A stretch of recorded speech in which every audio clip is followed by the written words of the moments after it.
Hi friends, welcome to Karthik Telugu news.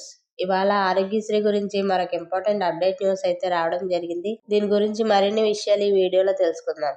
దయచేసి ఈ వీడియోని ఎక్కడ స్కిప్ చేయకుండా చివరి వరకు చూడండి ఫ్రెండ్స్. అలాగే మా ఛానల్ సబ్స్క్రైబ్ చేసుకుని మాకైతే ఒక సపోర్ట్ అయితే ఇవ్వండి. వివరాల్లోకి వెళ్ళినట్లయితే రాష్ట్రంలో ఆరోగ్యశ్రీ ఇక ప్రైవేట్ పరం కానుంది. బీమా కంపెనీలకు చంద్రబాబు సర్కార్ ఆరోగ్యశ్రీని అప్పగించేసింది. ఎన్టీఆర్ వైద్య సేవకు అనుసంధానంగా ఇన్సూరెన్స్ హైబ్రిడ్ మోడ్ తీసుకొస్తున్నామని వైద్య శాఖ మంత్రి సత్యకుమార్ యాదవ్ తెలిపారు. ఇక 2.5 లక్షల లోపు బిల్లులను ఇకపై ఇన్సూరెన్స్ సంస్థలు చెల్లిస్తాయని ఆయన పేర్కొన్నారు. ఇక మరోవైపు ఆరోగ్యశ్రీ పథకం కింద ప్రజలకు అందించిన వైద్య సేవలకు గాను చెల్లించాల్సిన 3,000 కోట్ల రూపాయల బిల్లులను రాష్ట్ర ప్రభుత్వం పెండింగ్ లో పెట్టింది. ఇక దీనివల్ల ఆసుపత్రుల నిర్వహణ కష్టంగా మారిందని, ప్రభుత్వం తక్షణమే కనీసం 2,000 కోట్ల రూపాయల బిల్లులనైనా చెల్లించకపోతే జనవరి 6వ తేదీ నుంచి ఆరోగ్యశ్రీ సేవలు నిలిపివేస్తామని AP speciality hospitals association NTR Vaidya Seva trust సీఈఓకు లేఖ రాసిన సంగతి తెలిసిందే. అయితే గత 5 ఏళ్లు ప్రజారోగ్యానికి భరోసా కల్పించిన ఆరోగ్యశ్రీ పథకానికి సుస్థి చేసింది. చంద్రబాబు పాలనలో 2014-2019 మధ్య నెలకొన్న పరిస్థితులు